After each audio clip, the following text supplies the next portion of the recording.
The French Revolution was won against absolutism, absolute monarchy. To understand the French Revolution, one must understand why absolutism existed as a political system, and why it was in decline in France by the late 18th century. And actually, to understand absolutism, we must first contextualize feudalism, the system which predated it, which emerged after the collapse of the Roman Empire in the 5th century. The Roman administrative system disintegrated in the West once the last Roman emperor, Romulus Augustulus, was deposed by the chieftain Odoacer, leaving its former territory in a state of power vacuum. Local lords filled the vacuum, establishing a decentralized system where land, or fiefs, were granted to vassals in exchange for military service and loyalty in defense against new nomadic raiders who were invading the region, and the loss of the Roman food supply chains that had once supported the populations of Western Europe. This proto-feudal system was formalized under the Frankish king Charlemagne, whose Carolingian empire briefly united much of the West. Charlemagne's coronation as Holy Roman Emperor in 800 AD symbolized this new synthesis of Roman, Christian, and Germanic traditions, and the birth of a new order in the former Western Roman Empire. However, after his death, the empire fragmented among his grandsons, partially egged on by external invasions from the Vikings, Magyars, and other raiding nomads, which became a true force that prompted this feudal decentralization. Feudalism was less a system than a web of personal loyalties, bound by oaths and land tenure, which varied regionally and prevented one single power from truly dominating Europe, even the Holy Roman Emperor at the time. We're skipping over a lot here, including the 100 Years' War and plenty of development in Europe, but over this period of time, the feudal system developed and continued to respond to the harsh conditions of post-Roman Europe, as the continent was ravaged by the Black Death, a mini ice age, and the Mongol hordes. By the 17th century, France was a patchwork of semi-autonomous regions, not exactly as decentralized or fragmented like the German states or Italian peninsula, but it was not really centralized. It was a kingdom in name, but truly controlled by powerful nobles and regional parliaments, which were not legislative like the British Parliament, for example, but were actually judicial bodies. And these bodies and the nobles challenged the authority of the king at every turn. Just like in East Francia, which evolved over a long time into the Holy Roman Empire, later the Holy Roman Empire of the German nation, in West Francia, or France, the king was sort of a figurehead of the nation who had to consult with an incredibly complex feudal bureaucracy, and served much more of a religious and military role, communicating with the church and uniting powerful nobles to fight common enemies. This situation existed for a very long time in Western Europe, and, of course, in France. However, the wars of religion and the Fronde, a series of noble-led rebellions against the monarchy, exposed how weak late feudal royal power was. Then came a pivotal figure, Louis XIV, ascending to the throne as a child, who experienced these wars firsthand, and realized how vulnerable of a position his family's monarchical rule was in. Thus, Louis spent his life manipulating the feudal bureaucracy and consolidating power across his massive domain from his Palace of Versailles, strategically built on the site of a family hunting lodge outside of Paris. Louis decided that he would not allow anyone to challenge his rule, a vision encapsulated in his famous, though apocryphal phrase, "L'État c'est moi," I am the state. He curtailed the power of the nobility by excluding them from high-level decision-making, replacing them with a high council composed of loyal bureaucrats and his political allies. Louis employed intendants, royal administrators appointed to the provinces, who enforced the royal edicts, completely bypassing their local lords. The memoirs of Louis XIV, written for his son but preserved for our reading today, revealed his philosophy. He said, "The interest of the state must come first, and the good of the state is the glory of the king." But a king is nothing without an arm to enforce his will, and thus Louis destroyed the compartmentalized feudal armies of old France. These decentralized units of knights and cavalry loyal to local lords were incredibly effective at what they were designed for, going on crusades and defending France from raiders and later larger threats on the border that needed to be responded to quickly by people who knew the land they lived on. But now Louis needed an army that reported to him, one that he could deploy across his entire domain. Thus, Louis XIV professionalized the French army, expanding it to over 400,000 men by the 1690s, making it one of the largest and considered to be the most powerful in Europe. Under War Minister Michel Letellier and his son Louvois, the army became a tool of royal authority and eclipsed the noble levies, allowing Louis to project physical power on any feudal lord who threatened to disobey him. He used several ordinances to standardize military discipline across the standing army, as documented in the French National Military Archives, ensuring that every single unit and every single soldier was directly loyal to the crown, not to their lord, not to their home village or fief, but to the divinely appointed King of France. Jean-Baptiste Colbert, Louis's finance minister, implemented mercantilist policies to bring wealth into Versailles. He established state monopolies on certain goods, promoted trade, and built roads and infrastructure like the Canal du Midi. In Colbert's letters, he wrote, "The king's wealth is the foundation of his power." This wealth was used to fund art and architecture to project Louis's divine authority. Of course, the Palace of Versailles is the single best example of this, and as alluded to, was central to Louis's strategy to domesticate the nobility in what historian Emmanuel Leroy Ladurie describes as a gilded cage, where nobles were transformed from warlords into courtiers. The nobles were required to spend much of their time at Versailles, attending Louis's parties and following his embarrassing rituals in order to compete with one another for his favor and his interest. By keeping them in Versailles away from their fiefs, Louis ensured that they could not raise any armies against him, and the intendants were not stopped from fulfilling their enforcement of edicts at the local level. It also ensured that they competed with one another for his money and attention so that they could further their own fief's interests, rather than uniting with one another against his power. Louis orchestrated daily rituals such as the lever, the royal rising, where everyone had to watch him get up and get dressed, and the coucher, or the royal bedtime. And in both events, whoever was closest to the king was considered privileged among the nobles. The king made attendance at court and at these frivolous rituals a necessity. The nobles who stayed away risked ruining their finances and their relationships with the other lords. Louis distributed pensions, titles, and offices to the loyal nobles, binding them to the crown. At the same time and with the same hand, he also withheld significant political power from them, ensuring that the nobles essentially remained ornamental. The 1666 verification of noble status restricted their privileges, requiring them to prove their lineage, all while sucking away their fortunes, as Versailles' opulence required the nobles to spend heavily on lavish clothing and gambling, often indebting them directly to the crown.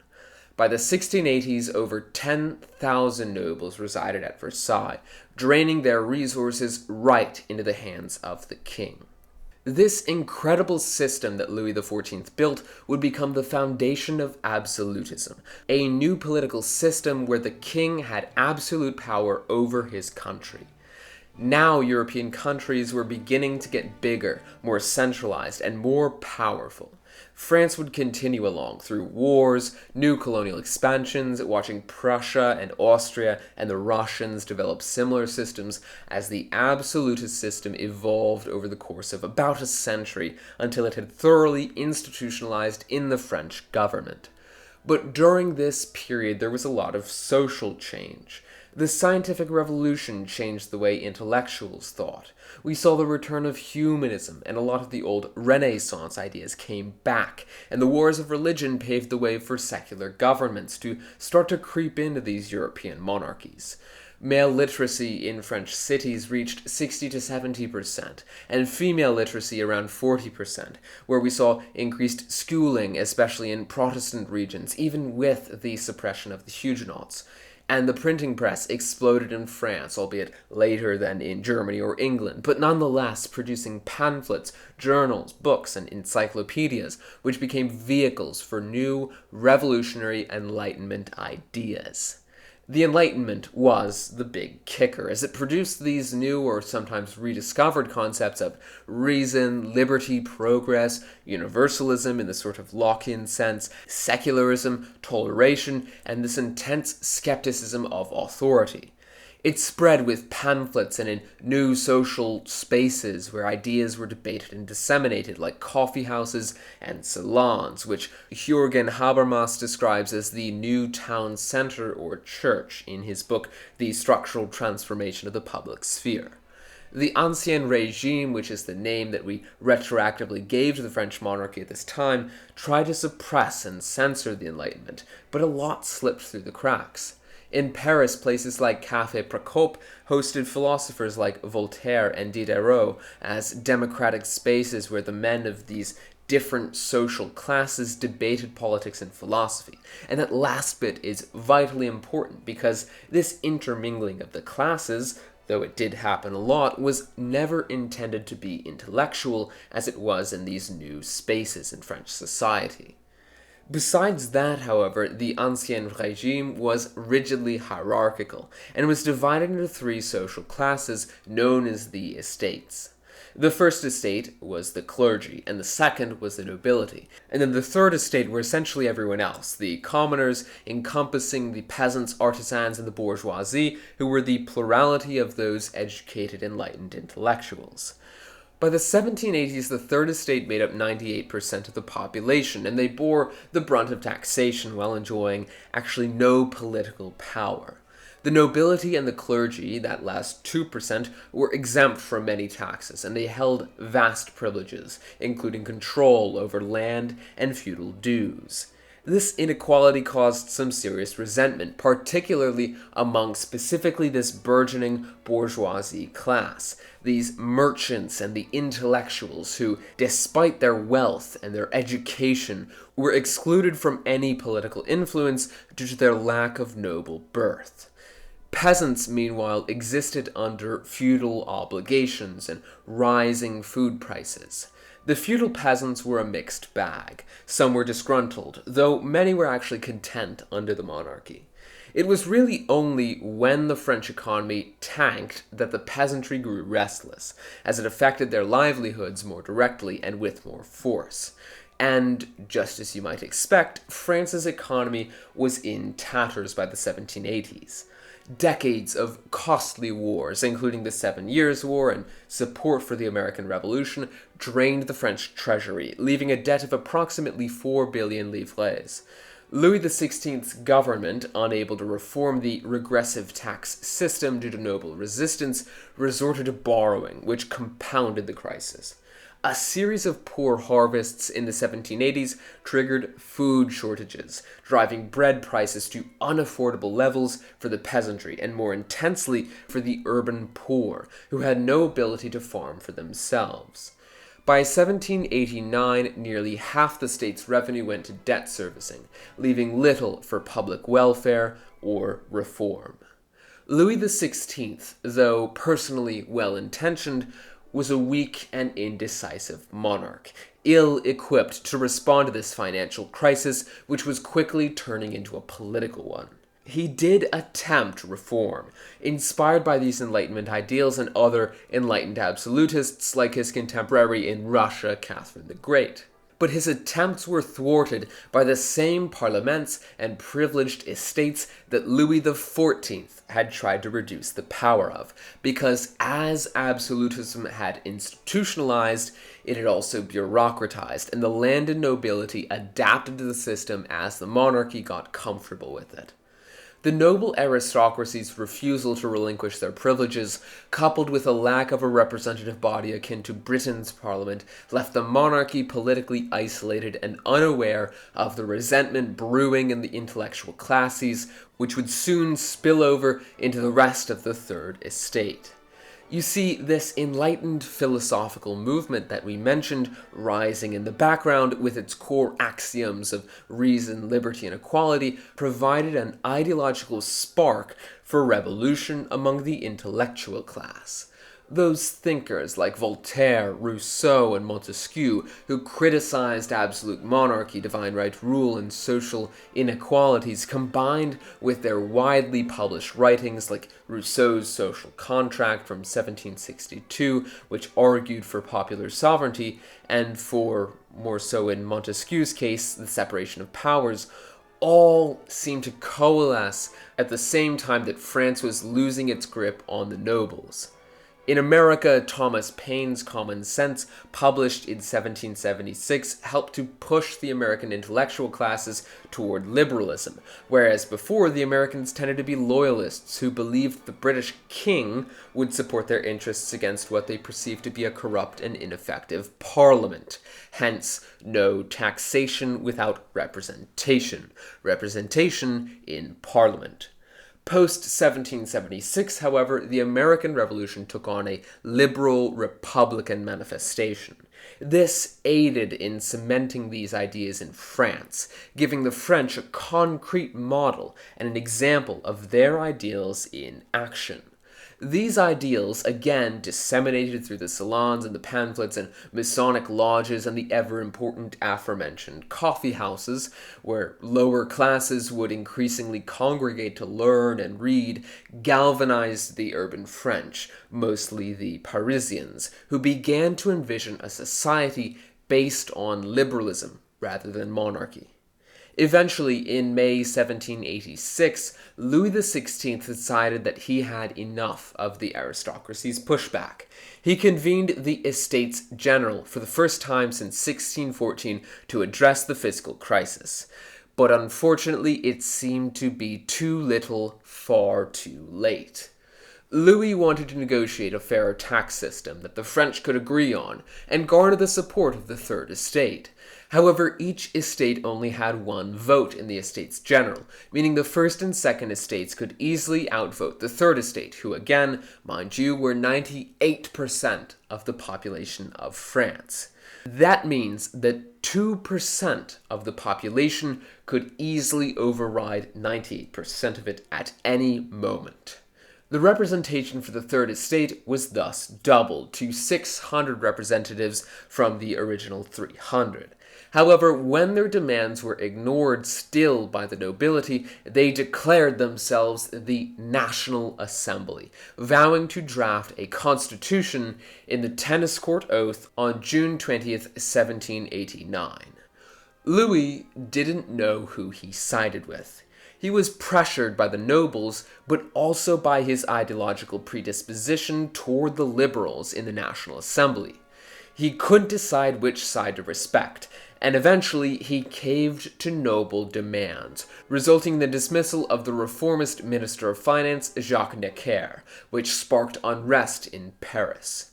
Louis then interpreted the unrest as a threat to his rule, pushing him further into the camp of the anti-Enlightenment nobility, while he publicly was forced to accept the National Assembly's actions to avoid total chaos. This indecision and now rioting, however, culminated in the storming of the Bastille on July 14, 1789, which subsequently ignited a wave of revolutionary fervor. In rural areas, the Great Fear saw peasants attack chateaux, burning feudal records to erase their obligations to certain lords. The National Assembly responded with the August Decrees, abolishing the feudal privileges entirety, and the Declaration of the Rights of Man and the Citizen on August 26, 1789, which enshrined what would later become their revolutionary slogan, Liberté, Égalité, Fraternité. At this point in the revolution, the National Assembly only really sought to create a constitutional monarchy, similar to the British system, but the political upheaval would soon accelerate. In October 1789, a bread riot led by Parisian women marched on Versailles, forcing Louis XVI and Marie Antoinette to relocate to Paris under the Assembly's watchful eye. The Assembly's civil constitution of the clergy in July 1790 subordinated the Catholic Church to the state, alienating devout Catholics and creating a schism between France and Rome. A year later, the Constitution of 1791 limited the monarchy with a legislative assembly.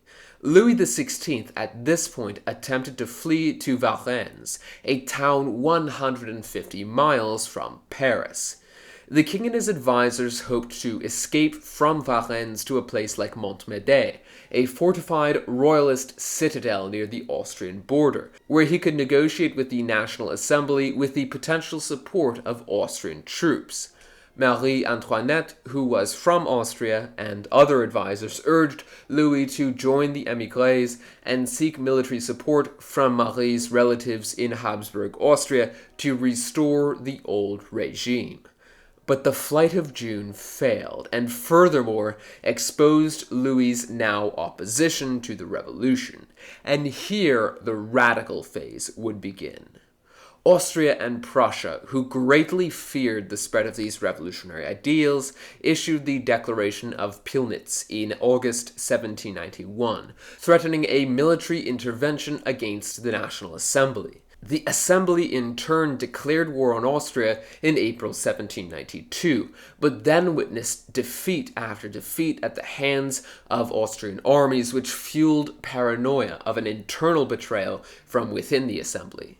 This paranoia would really last until the end of the revolution, but on August 10th, 1792, Parisian sans-culottes, or working-class radicals, and the National Guards stormed the Tuileries Palace, suspending the monarchy. The National Convention, elected by universal male suffrage, proclaimed France a republic on September 21st, 1792. The revolution's radical turn intensified with the September massacres, where mobs slaughtered over 1,000 prisoners suspected of counter-revolutionary sympathies. Louis XVI was tried for treason and guillotined on January 21st, 1793. Marie Antoinette followed in October 1793. This action galvanized the powers of Europe against revolutionary France. The National Convention in Paris, dominated by the Jacobins under Maximilien Robespierre and others, faced a civil war in the Vendée Uprising, and now a foreign invasion, prompting drastic measures which led to the Reign of Terror. The Reign of Terror was the revolution's most violent phase. The terror began with mass executions to purge suspected enemies of the Republic. The Committee of Public Safety, led by Robespierre, wielded near dictatorial power, overseeing a centralized war effort and internal repression. Ironically enough, this illiberal dictatorial terror was intended to remove those deemed not liberal enough for the revolution. The terror was driven by the Jacobin vision of a republic of virtue, where dissent was equated with treason. Some have compared the Reign of Terror to the purges of the Bolshevik Revolution, a comparison that is not ill-fitting, as the Bolsheviks and many French socialists were greatly inspired by the French Revolution. But back to the topic at hand, Maximilien Robespierre justified the violence as necessary to protect the revolution, arguing, "Terror is nothing other than justice, prompt, severe, inflexible." What followed was also a de-Christianization campaign, including the establishment of the cult of reason, and later the cult of the Supreme Being, both of which sought to replace Catholicism with a secular republican ideology. By mid-1794, the Terror's excesses alienated basically everyone, leading to Robespierre's downfall. The Reign of Terror ended with the execution of Robespierre on July 28, 1794, also known as 10 Thermidor Year 2 in the French Revolutionary calendar, and that's because the revolutionaries believed that since the Gregorian calendar was created by the Church and was therefore Christian, that it must be replaced with a revolutionary calendar. Anyway, from the perspective of most of the French populace, Republican so-called virtues had produced nothing but executions, the abolition of Christianity, the burning of churches, mass starvation, and exploitation. Recent scholarship suggests that anywhere from 30 to 40,000 people died during the Reign of Terror, though conservative estimates from the time recorded that upwards of 17,000 had been killed in the Terror, with an additional 10,000 who died while in prison. Anywhere from 300 to 500,000 people were imprisoned, and somewhere in the realm of 3,000 to 5,000 churches were destroyed, and thousands of acres of farmland ravaged. The Thermidorian reaction that followed dismantled the Jacobin institutions, releasing prisoners and curbing revolutionary tribunals. The convention then drafted the Constitution of 1795, establishing the Directory, a 5-man executive body. The Directory faced a huge wave of economic instability, royalist uprisings, and leftist proto-socialist conspiracies. Yet it managed to keep a tenuous peace, reliant on military victories from generals like Napoleon Bonaparte. Born in 1769 in Corsica, Napoleon rose through the Revolutionary Army, capitalizing on a series of meritocratic reforms passed that rewarded talent over birthright. His victories in the Italian campaign against Austria and his initially successful Egyptian campaign made him a national hero. These triumphs contrasted sharply with the Directory's domestic failures, positioning Napoleon as a sort of savior figure. Frustrated by the Directory's incompetence, Napoleon created a political alliance to seize power. On November 9, 1799, he staged a coup, dissolving the Directory and establishing the consulate. As first consul, Napoleon consolidated power and introduced balance to the Republican system. He passed a series of reforms, including the Napoleonic Code of 1804 and the Concordat with the Catholic Church. These restored stability, centralized the administration, and won broad support. By now, the French didn't care about politics or republicanism. They just wanted stability. And Napoleon brought stability and success. Napoleon's ambition culminated in his self-coronation as emperor in December 1804. His empire paradoxically reintroduced those monarchical trappings, and was yet seen by the French as the true embodiment of the ideals of the Revolution. The Napoleonic Wars and eventually the Congress of Vienna after Napoleon's first abdication redrew Europe's map and brought about the concert order of Europe under Metternich. But even still, the Napoleonic legal systems continued. The Declaration of Rights of Man and the Napoleonic Code laid the groundwork for universal legal standards, and serve as a sort of mythos for the modern liberal order.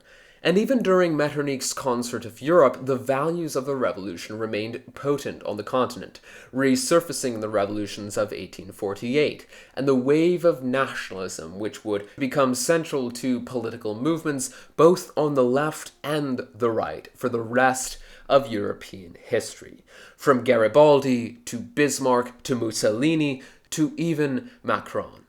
But what if all of that had changed? What if, in an alternate timeline, the French Revolution never happened? Before beginning today's alternate history scenario, be sure to leave a comment and subscribe. We're currently trying to reach our goal of 50,000 subscribers by the end of the year, and every little bit helps the channel out. If you want to help support our content, you can watch through our extensive catalog of videos, or consider supporting your Legion like our current channel members, Eaglefall, Derek Arne Wolfgang von Siefertberg, Roanoke, Stark Galaxy, Stratocrat, Daniel Andrulis, Alfonso Maurice, PJ the Homeless Mage, Dark X, Chuck Mock, Kennedy Levy, Justin Ambrew, and Scott Williams. And I apologize if this list is in any way outdated, as I'm recording this video about a week and a half before uploading it, as I'm currently on vacation while you're watching this. Anyway, thank you and enjoy the video. In writing this video, I had two separate ideas that I didn't know which to pick to write about. I initially thought of doing the video you're watching right now, what if the revolution never occurred? But I also had the idea of making the revolution happen, but fail, which would precipitate a completely different world. So because of just how interesting this subject is, if this video performs well enough, in a sequel video, we'll tackle a scenario where the French Revolution fails due to intervention by other European powers. But today, we're going to explore a world where the revolution simply never happens. And to do this, we must first set up the scaffolding for how it never happens. This begs the question, could the French Revolution have been avoided through Enlightened Absolutism? Enlightened Absolutism was, as mentioned, a growing trend among 18th century monarchs, who had begun to adopt Enlightenment principles to modernize their states. A great example of this is Catherine the Great of Russia, who was herself an avid reader of Voltaire and Montesquieu, though simultaneously banned much Enlightenment literature, especially American literature, from Russia. Instead, as many Enlightened Absolutists would, she kept these Enlightenment principles for the aristocratic class, to sort of assemble an enlightened aristocracy that could adequately preserve the well-being of the common man.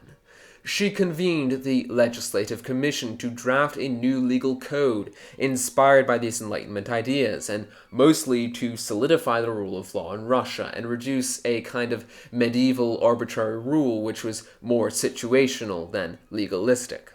Although the commission failed due to resistance from the nobles, which is a trend we'll see very often in Enlightened Absolutist reigns, Catherine still managed to implement judicial reforms, standardized the administration of the provinces, and expanded education for the commoner, establishing secular schools and Russia's first university for women.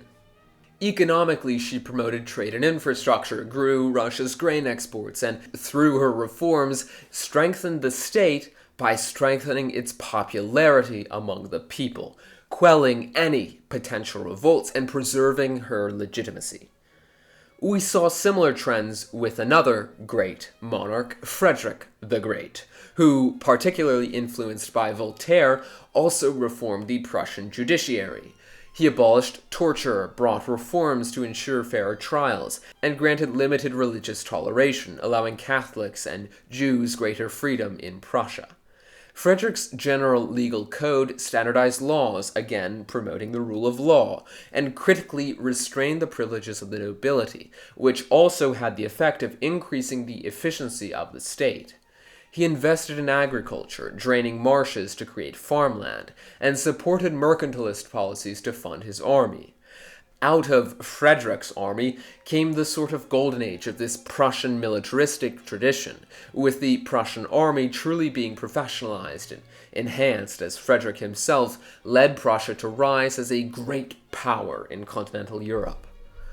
However, ironically enough, I would actually argue that the ultimate example of Enlightened Absolutism is the very man that replaced Louis XVI long after the Revolution, Napoleon Bonaparte. Emperor Napoleon paradoxically embodied Enlightened Absolutism in his rise to power, and I know many would say that he is critically not an Enlightened Absolutist because he was technically something more like a dictator in the Roman sense, rather than a true monarch, and he didn't have divine right, arguably, especially when you consider that he symbolically placed his crown on his head and not the Pope during his coronation, and some have described him as more of a revolutionary consolidator, but still, wiping away the semantics, really, I would make the argument that he was indeed the Enlightened Absolutist. He centralized governance after the Reign of Terror and replaced the terror with legal rationalization under the Napoleonic Code, which ensured equality before the law and not before the revolution. And he, and later to a greater degree his nephew Napoleon III under the Second French Empire, oversaw this great wave of social modernization in France. Napoleon abolished the feudal privileges and managed to rule without having to consult a class of nobility, which was quite a privilege, I would say, for someone in his position. He standardized property rights, appealing to the bourgeoisie, but also to the peasants. His concordat with the Catholic Church reconciled France with Rome, protecting the religion of the people, Catholicism.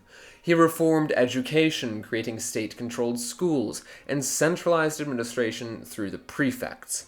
The French people saw him as a dictator for the people, and a symbol of liberty and order, sentiments that were desperately needed after Maximilien Robespierre's reign of terror, and which were still written fondly about in French literature even after his second exile.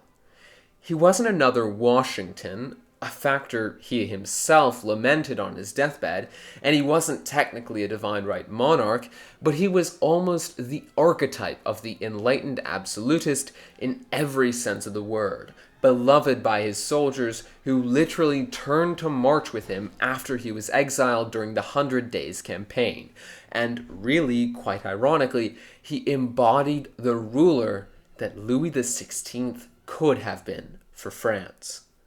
Think what you may of him, but one thing that's for sure is that Napoleon was a master propagandist. If you look at the Napoleonic state itself, it's not much better than the Ancien regime on the administrative level. A bunch of corruption everywhere, very inefficient, but through his mastery of propaganda, Napoleon managed to, you could say, sweep that under the rug and present the state very differently to the masses. I mean, just look at his Egyptian campaign. People celebrated him when he came back, even though it was a complete defeat. And that's what he did throughout his reign. He always presented himself as the carrier of the revolution, and the masses completely gobbled it up. And another thing he did was with the army. The army had always been Napoleon's true source of power, but since now like half of the country was part of the army, they would take all of these stories and mythical depictions of Napoleon as this common soldier who rose through the ranks by his own sweat and blood back home and tell them to their families, which, as a natural consequence, improved his popularity considerably. So that is one aspect that Napoleon had over the Ancien regime. He utilized public mass media and propagandized the hell out of himself and the Napoleonic state, while such a thing did not really exist back then in the years of French absolutism. And even if it did, the aristocrats most definitely would not know how to appeal and cater to the common man. Another distinction between the two were the elites. The Ancien regime had the traditional aristocratic elites, but Napoleon created a brand new elite. Napoleon was very nepotistic in this regard. I am not saying that this is necessarily a bad thing. You know, it helped him stay in charge. But basically he would give the status of nobility to anyone who supported him, and anyone who didn't support him, he would give them the boot. Like what happened with Thomas Alexandre Dumas, the father of Alexandre Dumas, who famously wrote the story of the Three Musketeers. Dumas criticized Napoleon's leadership during the Egyptian campaign, something Napoleon never forgot, and had him later arrested in Italy, as he then died in poverty with Napoleon denying him even a pension. Napoleon saw the elites not as a fixed stagnant social class, but as a tool to stay in power. He was constantly changing them, bringing new people in and kicking other people out, as long as they were loyal to him. Something that wasn't the case in the Ancien regime. A person was an aristocrat or elite, regardless whether he was loyal or not. Now, though historically it seems Louis missed this trend of enlightened absolutism and the power of these new institutions that were being built across Europe, Louis was actually not quite indifferent to Enlightenment ideas. He was also, like his contemporaries in Russia and Prussia, influenced by philosophers like Montesquieu and physiocrats like Francois Quesnay, and this propelled him to at least think in the direction of modernizing France and addressing these fiscal and social grievances with the government. Part of it was practicality in responding to the financial crisis in France, but there was still an arguably sizable element of genuine interest in Enlightenment concepts. He was first exposed to these ideas by his tutors, who introduced him to Montesquieu's 1784 The Spirit of the Laws, which talked about separation of powers and checks on absolutism, giving Louis a sort of early inclination toward limited reform. The physiocrats, who were French economists who believed that the wealth of nations was derived from the productivity of agriculture and that the economy should operate according to natural laws with minimal government intervention, essentially almost Jacksonian advocates of free trade and agricultural reform, also shaped Louis's policies. Louis's Minister of Finance, Anne Robert Jacques Turgot, was himself a physiocrat. Under Turgot, France tried to abolish restrictions on the internal trade of grain within the country, and price fixing, and replace the corvée system with a tax on property owners, as well as abolishing the guild system, which was believed to hinder free trade and competition. However, Turgot's reforms, the Six Edicts, failed as they were shot down by, you guessed it, the Second and Third Estates, the nobles and the clergy, who were previously exempt from certain taxes but wouldn't be exempt under Turgot's reforms. Louis was then forced to dismiss Turgot after a series of poor harvests and resulting food shortages, which led to price increases and the Flour War riots. Again, we see the trend of the nobility hindering the enlightened absolutist because he serves as a threat to their established power, which is again quite ironic given the fact that the absolutist system under which these nobility were serving was set up to curb their power in the first place. Louis also wrote about and wanted to emulate the administrative efficiency of Frederick the Great of Prussia, because he essentially foresaw Prussia's eventual rise, and believed that he needed a bureaucracy that could diminish the power of the nobles if France was to be able to compete on the continent. His wife, Marie Antoinette, from Habsburg, Austria, also brought vicariously the perspectives of her brother Joseph II, another enlightened absolutist, but she actually tended to favor the aristocracy more, which is why she has a reputation in common or pop history we're probably familiar with, let them eat cake, and these sort of apocryphal quotes and whatnot. Now, personally, Louis wrote a lot about his attempts to alleviate the burdens of the Third Estate, and from what we can glean from his intonation and writings, much of this was motivated by a sense of paternalistic governance, and partially an internal contemplation of his own personal piety and relationship with the doctrines of Christianity and the structure of the early Christian church. In our history, we did see some of these ideological tendencies break through the boundaries set by the nobility and political establishment of France, as Louis supported the aforementioned Turgot and also Jacques Necker's work before his publication of Royal Finances and eventual dismissal. Louis supported efforts to reform prisons and reduce arbitrary arrests, again the rule of law, and to that aim, as mentioned in the introduction, he restored the parliaments in 1774, hoping to gain the support of the nobles for his reforms rather than have to face their resistance. But unfortunately, the parliaments became simply yet another roadblock in his ambitions. But he still tried. In 1787, Louis convened the Assembly of Notables to approve tax reforms, and in 1789, he of course infamously called the Estates General to address the fiscal crisis, doubling the Third Estate's representation in what he believed would be sufficient enough effort to diplomatically resolve the tensions, but unfortunately, he did not have an adequate pulse on his nation. He simply wasn't hardline enough either way. He was too reformist for the nobility and too affluent for the Third Estate, and his rule did too little, often too late, to truly enact the principles he so fondly wrote about. Soon his personal tides would change and retreat in reaction to the revolutionary and violent fervor against him, and this would later result in his death. The big thing to know and realize about the French Revolution is that there are two extremely important distinctions to make: monarchy and the state. If you look at the revolution, there were various phases, the first one, second one, so on and so forth. In the first phase, you had people like Lafayette, Mirabeau, and the Young National Assembly. Now, this might surprise some of you, but the French monarchy was very safe and entrenched. If you look at the first phase of the revolution, most revolutionaries were royalist, as in they wanted the king to stay. Lafayette and Mirabeau were royalist, and much of the early National Assembly was royalist. As a matter of fact, there is one very interesting cartoon after the fall of the Bastille, which was made in England, comparing the French Revolution to the English one. In the cartoon, you can see the people deconstructing the Bastille while holding up the king, with him holding a crown and a shovel, because that was the main idea. The French Revolution did not start as a revolt against the monarchy, but a revolt against the absolute state. And that is the big difference we need to take in mind.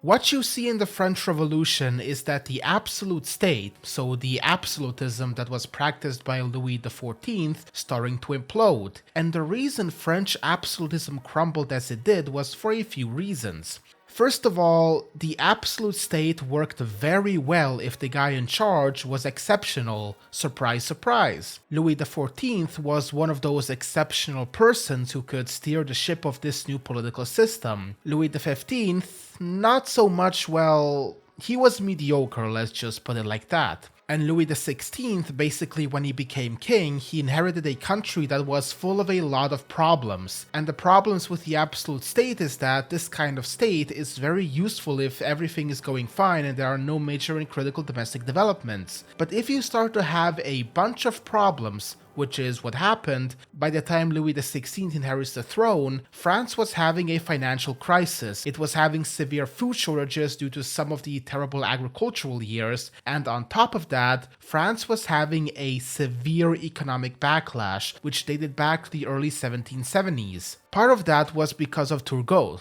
Turgot was the controller of general finances, and he was very liberal when it came to economics and wanted to liberalize the economy. And that is something that was incompatible with the absolute state. You have to look back a bit at Colbert, who was the controller of general finances under Louis XIV. What Colbert created was a policy of heavy protectionism. For example, French manufacturers were very well protected under him, and while they could not exactly compete on the global market, they were safe and sound in their domestic sphere. Now, what Turgot later basically did was he started to liberalize basically everything. The price controls disappeared and the state no longer protected manufacturers. And you know what that led to? French manufacturing, one of the strongest sectors, which was especially strong in Paris, started to die off. So, as a result, unemployment became more widespread. When price controls were gone, it did not really affect the southern rural areas much, but Paris, try to guess what happened.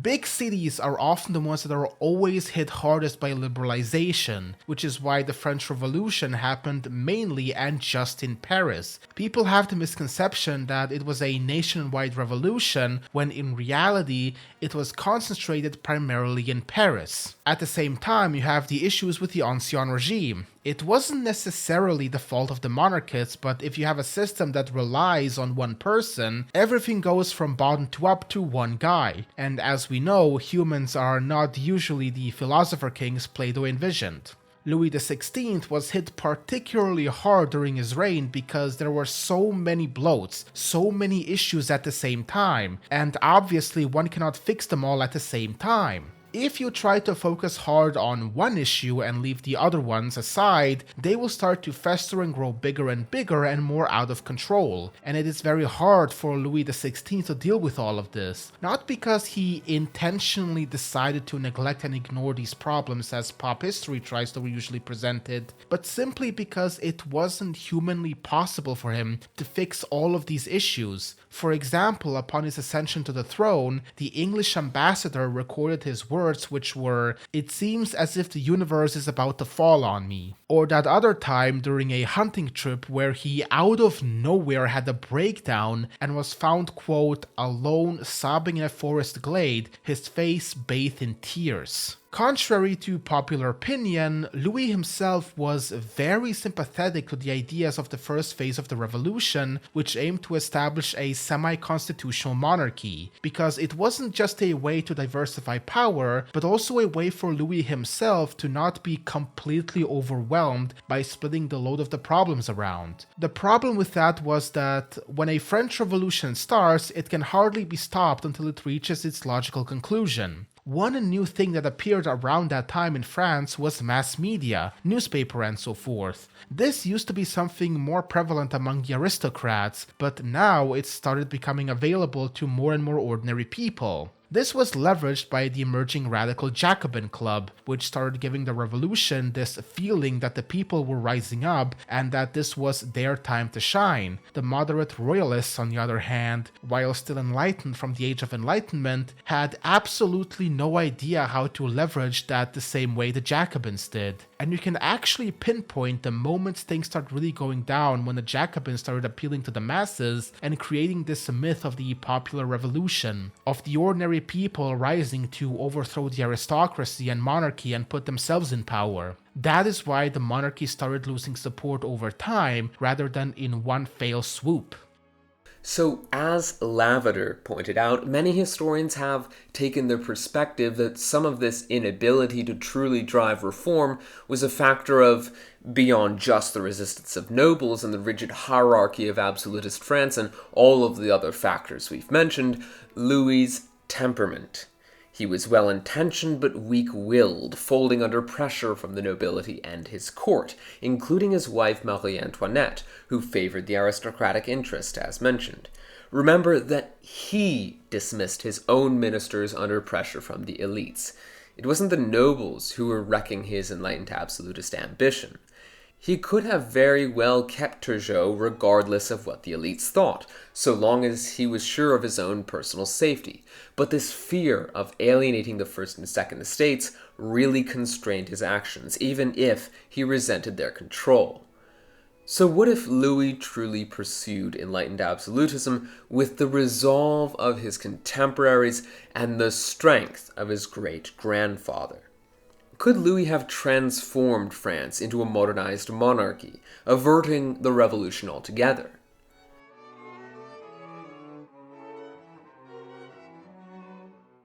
To begin, he would have needed to act decisively between 1774 and 1787. We'll assume, for the sake of the scenario, that Louis maintains Finance Minister Turgot and enforces the Six Edicts of 1776. These would abolish the corvée, a hated labor tax on the peasants, eliminate the guild restrictions that were stifling trade, and introduce a universal land tax targeting the previously exempt nobility and clergy. To overcome resistance from these higher estates, Louis would use a lit de justice, a royal decree, to register the edicts, bypassing the veto of the parliaments as Louis XIV did with his intendants. These reforms would alleviate the Third Estate's tax burden, presumably burst commerce by freeing the markets, and generate revenue to tackle the 4 billion livres debt from the 7 Years' War. Acting early would also capitalize on Louis's initial popularity as a young king, before that noble opposition entrenched, and also before the economic crises escalated, which we can talk about much later. There would thus be no flower war riots, and a resolute Louis could stabilize the economy, preventing the bread price spikes that fueled unrest among the peasantry. Louis might also support a version of Jacques Necker's tax rationalization efforts and establish a permanent advisory council, something that might parallel Catherine the Great's legislative commission. This council would grant proportional representation to the Third Estate, giving the burgeoning bourgeoisie, who were the merchants, lawyers, and intellectuals, a political voice without threatening the power of the monarchy. This would also allow Louis to co-opt the very intellectuals who in our timeline became the so-called voices of reason against monarchy. Beyond simply reducing their incentive to radicalize as they gain influence within the system, increased revenue from the surplus wealth generated by fairer taxes on this rapidly expanding and rich bourgeois class would also cut borrowing, mitigating the secondary financial strain from supporting the American Revolution. Just these reforms alone would gain Louis political allies like the Marquis de Lafayette, the Abbassies, and like-minded influential men. With them would come the support of other liberal nobles, and of course the aforementioned emerging bourgeoisie. and there were more of them than there were bureaucratic dukes and counts. With a stronger hand, Louis could easily convince other parties too, who were themselves wary of reform. Most of the pre-revolutionary elite, both in the church and in the nobility, knew that eventually reform had to happen. And by putting his foot down now, Louis would model himself a second coming of his great-grandfather, manipulating this political revolution to secure the power of the monarchy. However, he can go even further, establishing the loyalty of the peasantry as well, just as Frederick the Great strived to do in Prussia. Of course, abolishing feudal dues and the corvée entirely would be the first step toward this goal, but the next would be the standardization of laws as had been done in Prussia, Russia, and in our history, Napoleonic France. Now, in this timeline, it would be the Ancien Régime, instead of Napoleon, implementing a code of laws to cement fairness of the judiciary. And this code of laws would also reduce arbitrary arrests, which often used lettres de cachet, the reduction of which was advised by his reformist minister, and please forgive my pronunciation, this is a mouthful, Guillaume Chrétien de Lamoignon, Chrétien de Lamoignon de Malesherbes. Malesherbes? This is why I didn't take French. Anyway, lettres de cachet, which in English translates to letters of the sign or sealed letters, were essentially a type of royal warrant signed by the French king to authorize the imprisonment of an individual without a trial or due process. Ceasing the use of these letters, as Malesherbes had argued to Louis, would reduce unrest, and so it would likely be done. Beyond this, Louis would, with whatever money was loose, given France's tight financial situation, invest in roads and canals, perhaps later down the line funding public schools and medical centers using noble wealth seized through this targeted taxation. This infrastructure development would not come right away, as France was still in need of money to pay off the 7 Years' War and American Revolutionary War debts, but promises could perhaps be made, at least among this enlightened nobility that Louis was fostering. There would be certain elements among this enlightened elite which would want Louis to go further. Louis himself actually wrote about abolishing the death penalty, though he may not necessarily follow through with this. There's also the possibility of actually fully dissolving the parlements or using reformist nobles like the Marquis de Lafayette, who, by the way, I expect to become a very key player in sustaining Louis's control over France and his popularity, and as some had even suggested, raising a peasant king's guard separate from the influence of the nobles. These more extreme ideas and elements, however, I don't see occurring, though they are interesting to speculate about, and perhaps may gain some more traction should Louis need to use the army to prevent fierce noble backlash, which is definitely a possibility in this timeline.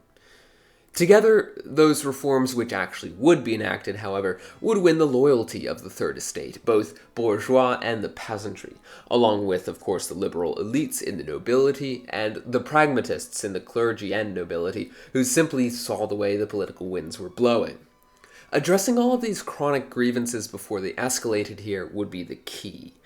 By 1787, in our own history, we saw the Assembly of Notables reject tax reforms, but here, Louis has even preempted this by acting earlier, using absolutist authority to override their resistance and stabilize the French economy, at least to a certain degree. He's done the same with generating wealth to pay off the war debts, preventing the later cycle where money was being borrowed to pay off loans in a nasty financial cycle. We'll still likely see some poor harvests and minor unrest given the financial situation, which would still be tight, but the stakes will be leagues lower than the environment we saw in our own history. And Louis will now have at his disposal a far greater deck of loyal cards in all three estates to play during his reign. Louis would now be the people's king, Louis the Great, whose young but steady hand had steered the ship through what seemed to be looming disaster on all fronts. Now, there is a caveat that comes along with this, and that is the question of whether or not Louis XVI, who was, again, personally known for his shy and indecisive nature, could even have pulled any of this off. His temperament was described by historians like Timothy Tackett as conflict-averse, so this kind of bold leadership may not necessarily be in his nature. It just means that in order for this hypothetical to succeed, we'll simply have to assume, for the sake of the scenario, some behavioral changes, which I don't see as particularly egregious. But now we have a bunch of these enlightened absolutist reforms happening earlier so that we can proceed with the 1787 and 88 economic crisis without the radicalization that came with it and the Great Fear and whatnot. Acting in the 1770s is the most crucial part of this scenario in order to ensure that there's a less organized opposition. Avoiding French entry into the 7 Years' War and American Revolution was also something I considered in writing this scenario, as it would improve France's finances, but avoiding them entirely was simply impractical and would create even more unnecessary changes in this hypothetical timeline, though it is again something that we could explore in a different video. But now we have a France pushing through the late 1780s and a period of economic turmoil without revolution, and with the capacity to brave through this short storm and emerge relatively unscathed. There would still be unrest in the cities, as economic liberalization hurt them initially, but for the sake of the scenario, we'll assume that the unrest does not spill over, with this more loyal reformist noble class, led by the military expert Lafayette, who could easily step in if things got uneasy in Paris. Now, after having passed all of these economic reforms, Turgot would likely have died of natural causes in 1781, and he would likely be succeeded by Jacques Necker. Louis and Necker would now have time to work on long-term economic stability, especially since in this timeline, Necker wouldn't have a falling out with Louis over the publication of the royal finances. By 1790, we can expect grain exports to begin to rise, though France would be competing with Russia in this market, and Necker, as mentioned, was not necessarily a protectionist, meaning France has to compete in a way that it hasn't throughout much of its recent history in order to maintain a steady checkbook. Necker made some projections of his own regarding the land taxes that we've now implemented under Louis the Great, and he had estimated that France would see an annual surplus of 50 million livres by 1792. This, however, seems to be the ideal number, if absolutely nothing went wrong and his policies didn't negatively affect the French economy at all, which will not be the case. This is the real world, after all. Maybe we'd see a surplus of about 10 to 20 million, with a very gracious estimate around 40 million, but still good regardless. A surplus is what you want when you're trying to service debt. And some of this wealth could be redistributed in the form of minor pensions for compliant nobles, which was a tactic Louis XIV employed to avoid noble backlash and draw in their loyalty. However, the debt isn't going away instantly, even with decent enough annual surpluses.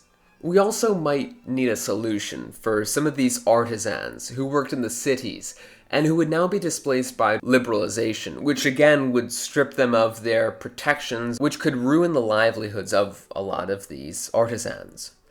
A potential solution could be redirecting them to work on infrastructure projects like road construction, but this is a bit of a stretch, as the skills required for artisan manufacturing and the livelihood that came with it probably wouldn't necessarily translate to labor for public infrastructure. Still, it's similar to the structure of some of the projects that came under Napoleon, though granted that had come on the heels of total societal upheaval, meaning people were less incentivized to resist further changes to their livelihood if it meant potential further security. Maybe instead we see limited state subsidies to transition these cities towards a more free market model, but some of the urban artisans are going to have to be thrown under the bus, unfortunately. Now, when we look at the economic reforms Napoleon brought to the table that stabilized France, we see some of what we've done already, new tax codes and infrastructure projects, but another big one is the establishment of the Banque of France. Establishing a Bank of France under Louis XVI is an intriguing possibility and might actually really turn the tides in this war against debt for Louis and Necker. In our timeline, Jacques Necker actually proposed a national bank in 1781 to manage the debt and issue paper currency, but as usual, the nobles and the parliaments blocked it, fearing that they would lose financial control over the country. In this alternate timeline, Louis could use absolutist authority and probably could overcome any such opposition. The question really is, would he have the power to create such an institution? Various institutions that we might call central banks were drawn up and developed in early modern France, but none came to fruition except one. One such failed project was an attempt under Henry IV, named Banque de France, and was approved by the Royal Council in December of 1608, but was not implemented for some reason, though that does suggest that Louis would have the power to create a central bank. That one successful venture in French history before Napoleon, however, that we can point to is that of John Law's bank. John Law, with the support of the Duke of Orleans, the regent for the young Louis XV, founded the Banque Générale in 1716 by a royal edict, which, though it was a private bank, was later nationalized and renamed the Banque Royale. John Law had actually worked for years on various concepts of national banks, mostly inspired by the successes of the Bank of England, and he'd come close to persuading Louis XIV to endorse his proposals until Louis died in September 1715. The private Banque Générale, though, which was established under Louis XV's approval, wasn't as defined as his original ambitious plans for a national bank, and it relied on issuances of privilege to be able to service France's debt, and it had no tax-collecting authority.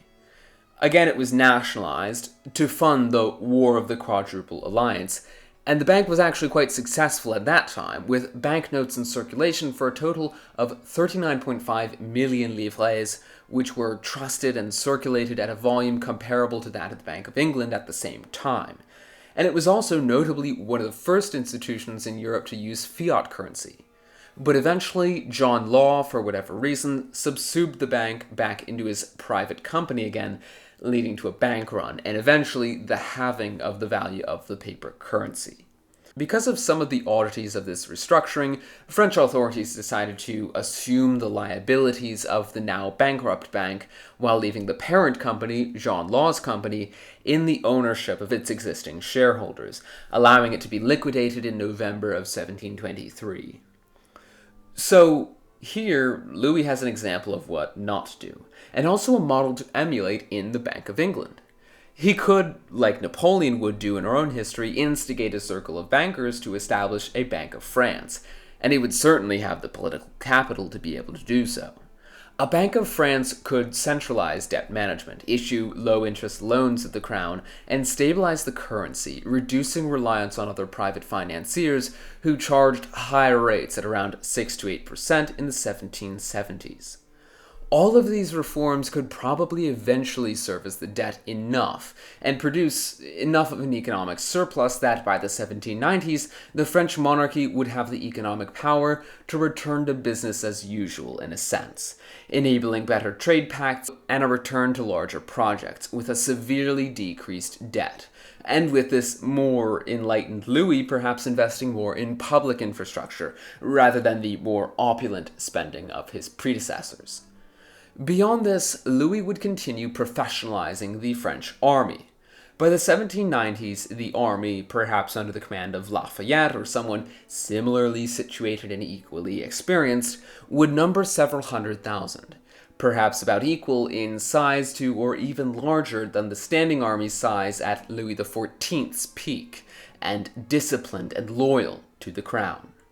We would see updated ordinances, standardizing training and introducing merit-based promotions.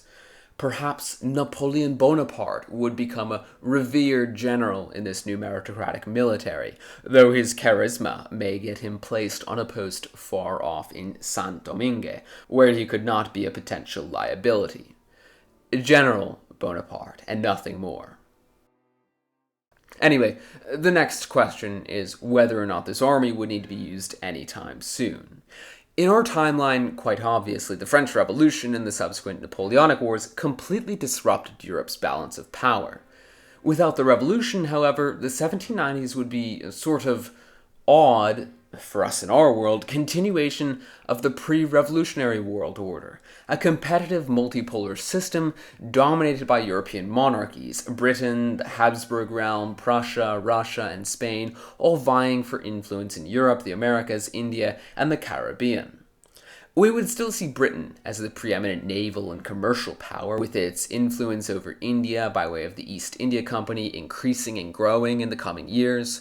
Austria and Prussia would still be locked in an intense competition within the Holy Roman Empire, while Russia would humbly expand eastward and southward, with Catherine the Great and likely her successor Paul I, who will not come to power in the midst of the Napoleonic Wars, plotting against particularly the Ottoman Empire.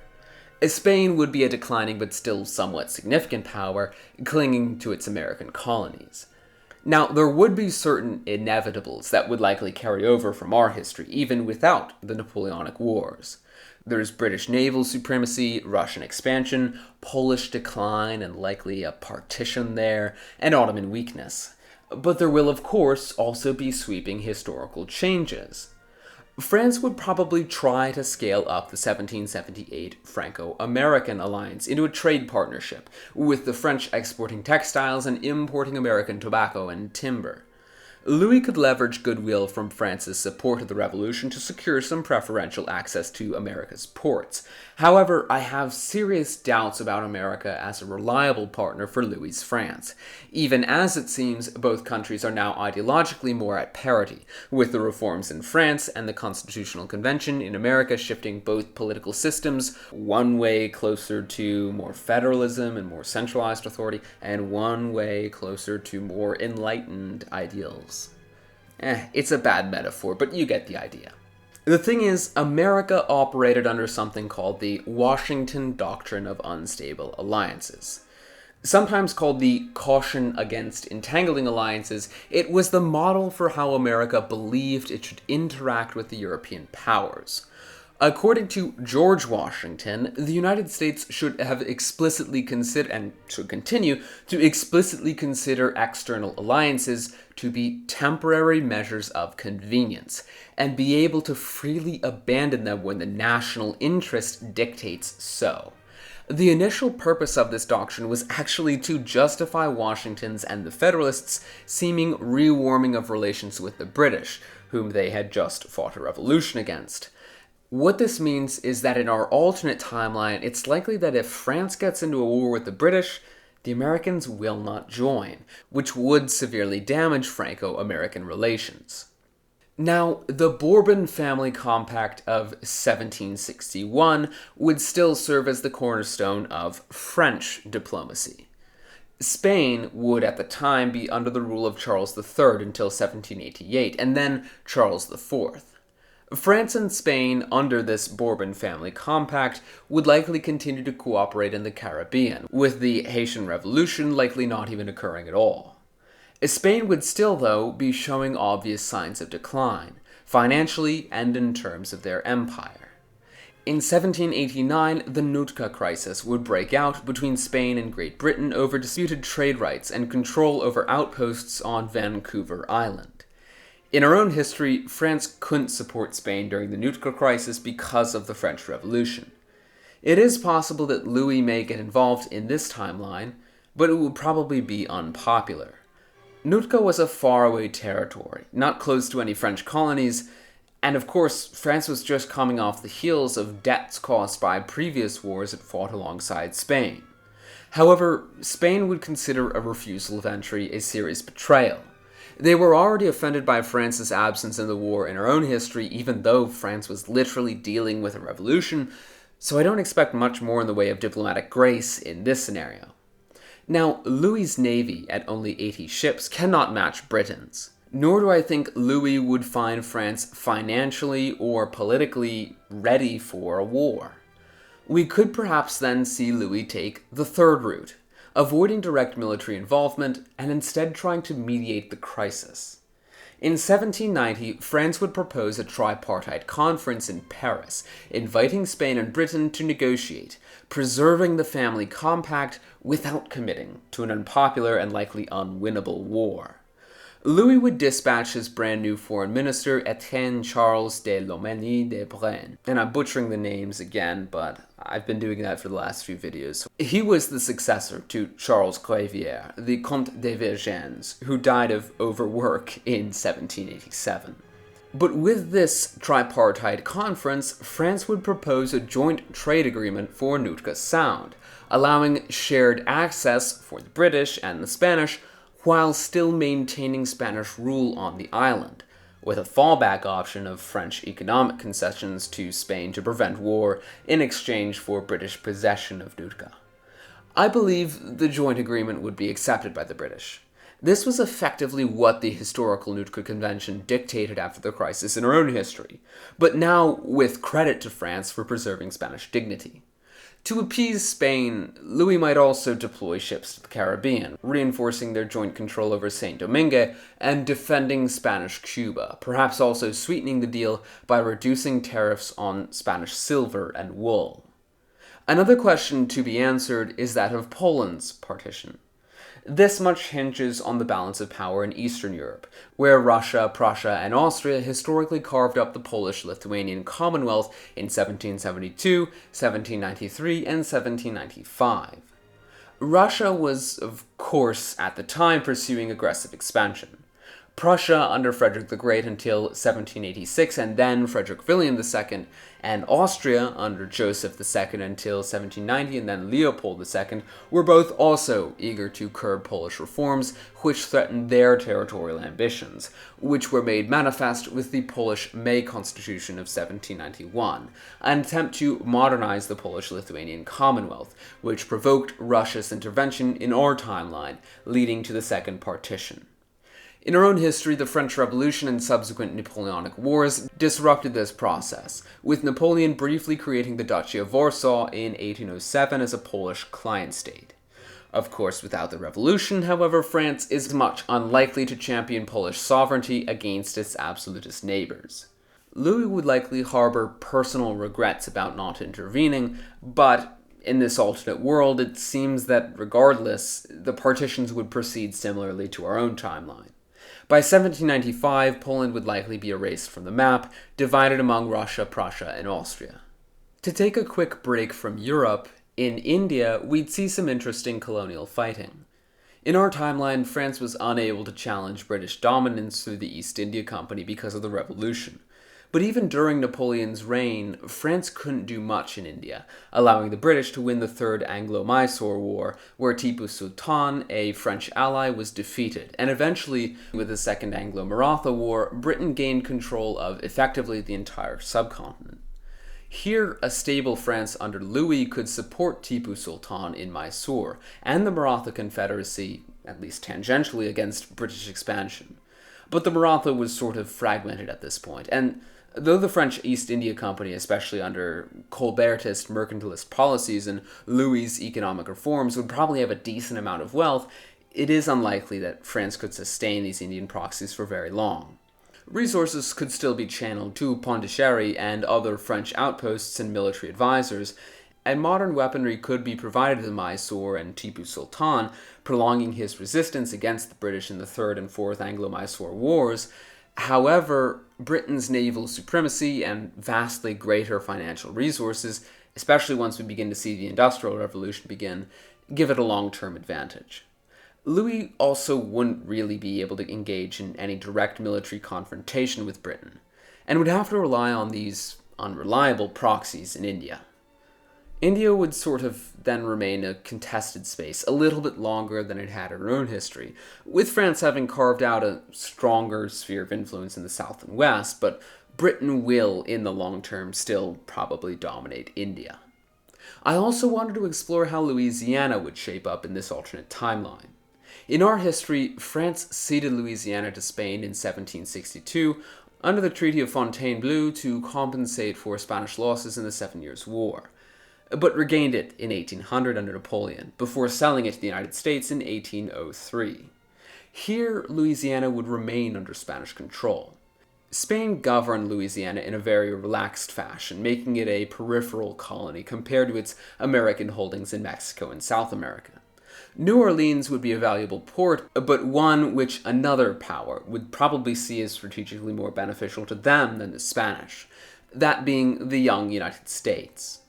George Washington, who would be president until his resignation in 1797, did express significant interest in the Mississippi River and, by extension, New Orleans and the westward expansion of the United States.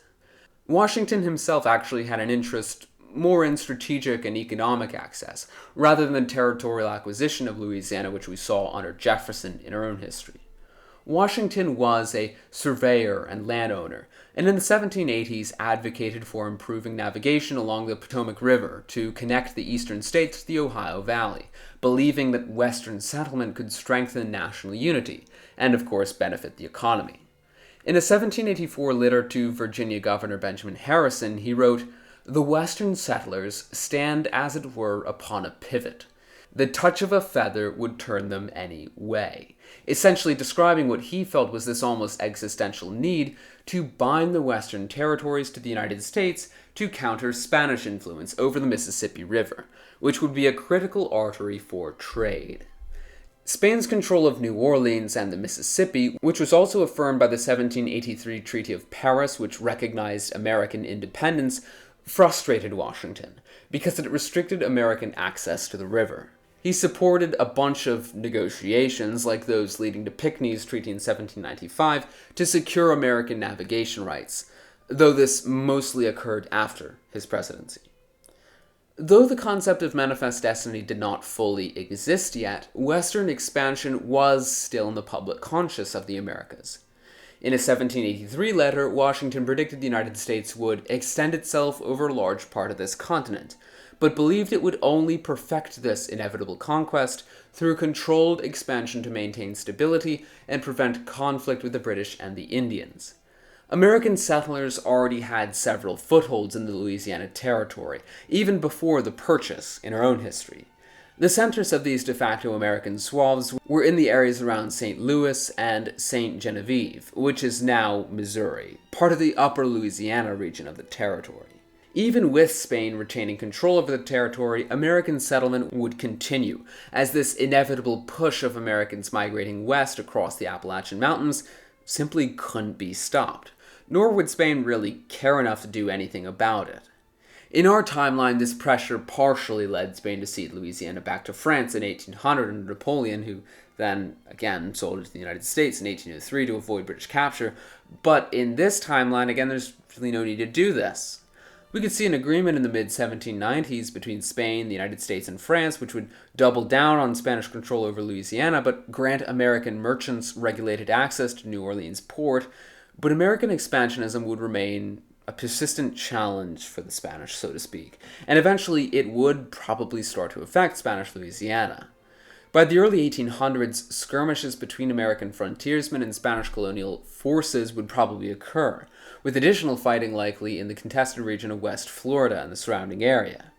We could see a treaty ceding Florida and West Florida to the United States to try to appease the Americans, but again, nothing is really going to stop this inevitable push west of the American population. This much isn't helped by Spain's obvious decline. In our own history, the Latin American revolutions began in 1810 and led to an independence of most Spanish-American colonies, and also Brazil, by the 1820s. Of course, a lot of the initial spark for these revolutionary movements came from the Napoleonic Wars. That was not the total cause of these revolutions, but was the sort of harbinger of them. The colonial system established by Spain and Portugal since the 16th century created a rigid socio-political hierarchy that, much like in the American Revolution, produced a wealthy class of descendants of settlers who saw themselves as the aristocracy of the New World and the direct benefactors of it, and yet were not afforded political representation.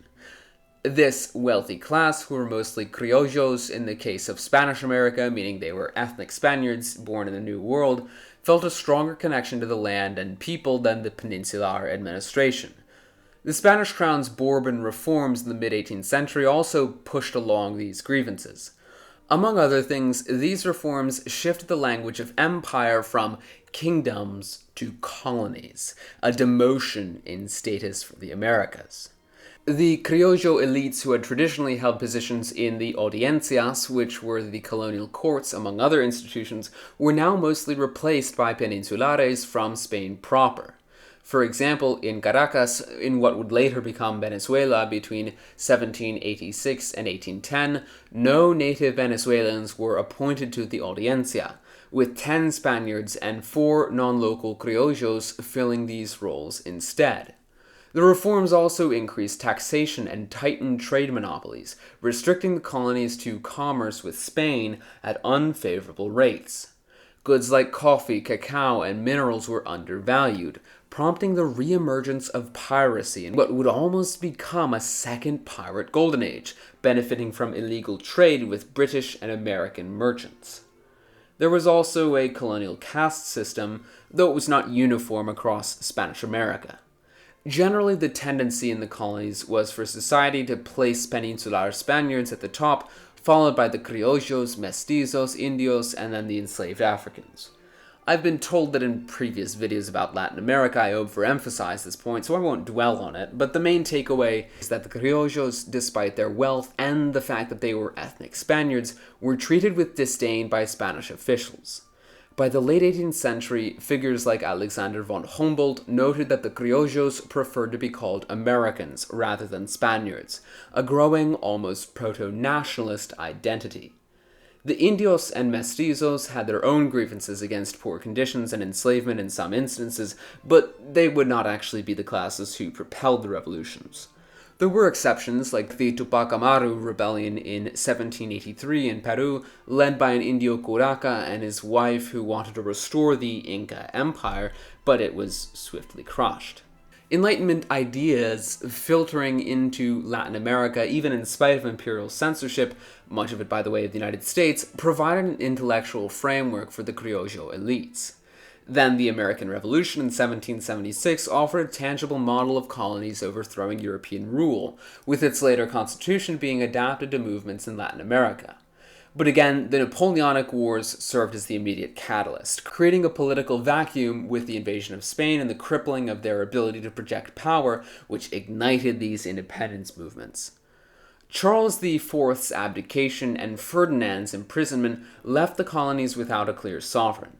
The criollo elites formed juntas, supposedly to rule in Ferdinand's name, but then in Caracas and Bogota in 1810, these juntas declared autonomy, and leaders like Simón Bolívar in Venezuela and Father Miguel Hidalgo in Mexico would establish new states in the New World. In Brazil, the transfer of the Portuguese court to Rio de Janeiro in 1808 under British protection led to a temporary union with Portugal that elevated Brazil to an equal under the crown.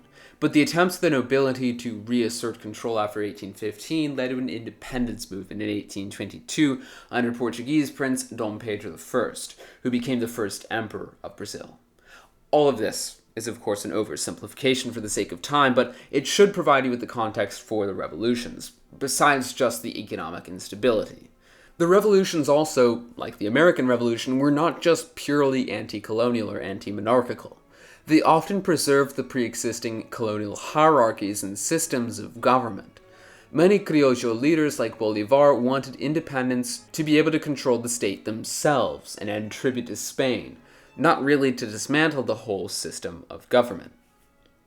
Now, all of this, of course, begs the question of whether or not the revolutions will still occur in this alternate timeline. Spain will still financially be in decline, but there's no power vacuum now, with Napoleon not invading the Iberian Peninsula.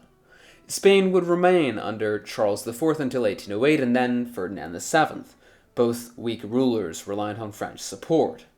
Those same criollo figures who were the revolutionary leaders of our world might instead organize intellectual and political revolutions rather than armed rebellions, seeking reform within the Spanish Empire. But Spain's internal weaknesses, its corrupt administration, heavy taxation, and trade restrictions would essentially pit Spanish America in the same situation as the United States had once been, once the straw broke the camel's back and ignited the American Revolution. We might, ironically enough, see a mimicry of the build-up to the American Revolution down here in Spanish America. Resistance to taxation without criollo representation in the government, and calls to renegotiate the economic restrictions on the colonies. I could see Louis pressuring Spain to adopt reforms, but this much is not a given. Regardless, by the 1820s, as Spain's decline accelerates, it is likely that we'll see the foundations of independence movements begin to organize. They would be slower and less unified than in our timeline, but they would eventually probably mirror, in some ways, their northern counterparts in the former 13 colonies. We would probably see eventually the independence of Mexico, and Bolivar negotiating a limited autonomy for Venezuela that eventually would evolve into a revolution declaring the independence of Gran Colombia. And by this point, it's quite possible that the French will not intervene in what looks to be the costly unraveling of the Spanish Empire. We'd see a declaration of autonomy in Rio de la Plata, with a probable more negotiated autonomy, which would prevent the march across the Andes, meaning Chile and Peru, more isolated and loyal to Spain, would remain under colonial control longer, with the viceroyalty of Peru perhaps persisting for another 2 decades or so. Certain other colonies like Cuba and Puerto Rico would, like in our history, remain Spanish strongholds. They would be closer to French and Spanish naval power and were simply less populated and treated more like provinces than colonies. But Spain won't keep everything up in the north. It's likely that Spain will be forced to sell Louisiana to the Americans to prevent a total financial collapse with the loss of their empire, though this would of course come about 2 decades later than it had in our own history.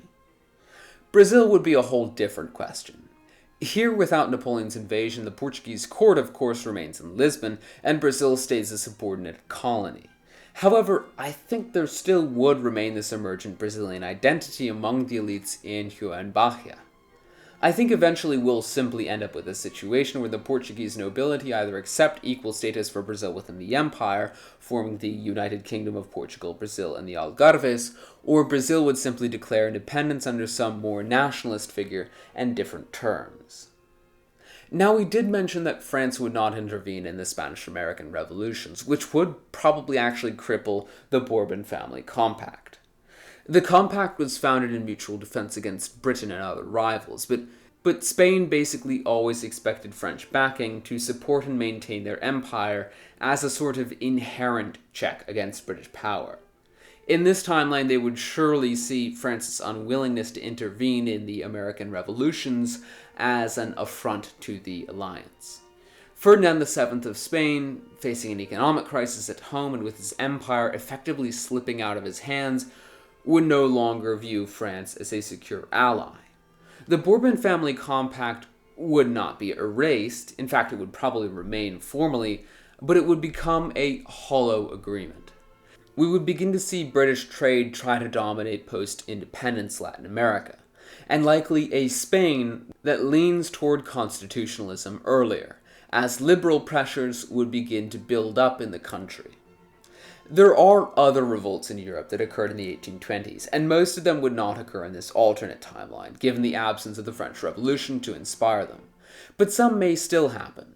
Revolts which were less ideologically driven and more the cause of an abundance of regional grievances that simply used liberalism nationalism coming out of France as a vehicle. We may see smaller versions of the Carbonari-led revolts in Naples and Piedmont, which were crushed by Austria. We won't, however, see a Decembrist revolt in Russia during this period. The Greek struggle against Ottoman rule would probably still occur, perhaps simply less ideologically radical in this alternate timeline, supported by Phil-Hellenic sentiments in Britain, France, and Russia. The war for Greek independence would probably succeed due to great power intervention at Navarino in 1827, and Greece would thus likely gain independence by 1832, as in our timeline. Though, without the influence of French liberalism, I imagine Britain would have a heavier hand in this Greek state earlier on in this alternate history. But there is one major question, in the form of the Austrian Netherlands. The Austrian Netherlands, which we know as Belgium, were already incredibly dissatisfied with Austrian rule, especially after the reign of Joseph II, where the conservative elements of Belgian society saw his more enlightened rule as a threat to their power, and simultaneously saw his centralizing reforms as stripping away their autonomy. There was already the Brabant Revolution of 1789 to 1790, which predated the most radical phase of the French Revolution. The revolution in Brabant ultimately failed, but it did create emerging Flemish and Wallonian identities. And with the Austrians in control of the Austrian Netherlands for longer in this alternate timeline, of course, without the Napoleonic Wars, something was bound to snap. We might as well put it in the year 1831, a poor harvest year, coupled with high taxes to fund Habsburg commitments in Italy, Hungary, and Germany, and because 1831 was a year after the historical Belgian Revolution against the United Kingdom of the Netherlands, which does not exist in this alternate timeline as there's no Congress of Vienna to create it. By now we're pretty far into the video, so if you've watched thus far, I'd like to invite you to subscribe to our channel, as it helps incentivize the production of more content like this. Thanks for your support, and let's continue. Anyway, the Belgian Revolution in this timeline against Austrian Habsburg rule would cause the French to intervene to ensure that Austria, who is politically an ally, if not a peaceful partner on the continent since the 7 Years' War, would not lose control of this territory to the British-aligned Dutch, or even to an independent Belgian state that would align itself with the British. Francis II, Holy Roman Emperor, who himself diverged from his predecessors' Enlightened Absolutism and reformist tendencies, would go up against, ironically, a mostly Catholic conservative noble union in Brussels and Liège, who would form a provisional government demanding autonomy or outright independence, supported by a likely increasingly nationalist bourgeois class who, though perhaps having liberal sentiments, might see Francis II as the more entrenched conservative power. The war would truly begin when a mass of French troops crossed into Belgium to back up Austria's garrisons against the rebels. The French army, we ought to note, is now a professionalized army ever since, again, Louis the Great's reforms.